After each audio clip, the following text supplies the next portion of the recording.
Giani Rodriguez, and I'm doing a research paper on animal cruelty with Josh Welker. and I'll be asking him questions. First question, how do you feel about animal cruelty? I think it's terrible. It hurts the animals, it hurts the family, and it hurts the environment, everything's around. And basically that's why we're here, is to stop as much animal cruelty as possible. I'm sure you witnessed a lot of cases of animal cruelty. What was the worst case? Worst case would be seeing, we had a dog that came in and it was starved to death, which is terrible to witness. I'm sure it was a very painful death, and we try to stop stuff like that as much as possible. Of course. Why is animal cruelty a concern? Well, it's a concern because we want our pets to be safe, we want our families to be wholesome, and anybody not respecting another life, whether it's an animal or otherwise, is not good for the environment around it, or the neighborhood, or just humanity in general.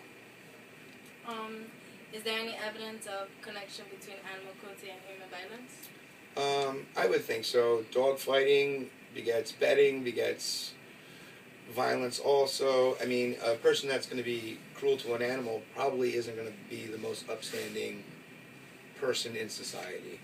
Okay. Can you name different types of animal cruelty? Sure. There's everything from dog fighting, there's cruelty from not feeding, and some people even go as far as cruelty of a dog being so obese it can't move. I mean, a lot of people see a fat dog and they think it's happy, but it is kind of cruel that they're feeding it so much that it becomes obese and it's unhealthy. There's, people who hoard, there's people just not taking care of their animal. But I mean, you gotta weigh the options. Is it that they want to take care of the animal and they don't have enough money for it, so then they just need to reach out and get help, and then it wouldn't be cruel, it just needs to be worked on. Okay, when do you apply putting the dog to sleep?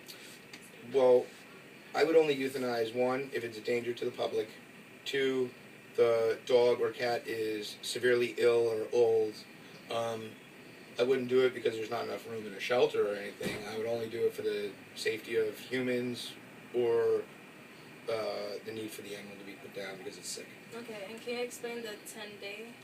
A 10-day bite hold is if an animal, cat, any kind of animal bites a human, it needs to be put on a 10-day bite hold to see if it lives. If it lives past the 10 days, it's fine. But if it dies anywhere within those 10 days, there's a chance that it could have spread rabies to the person it bit.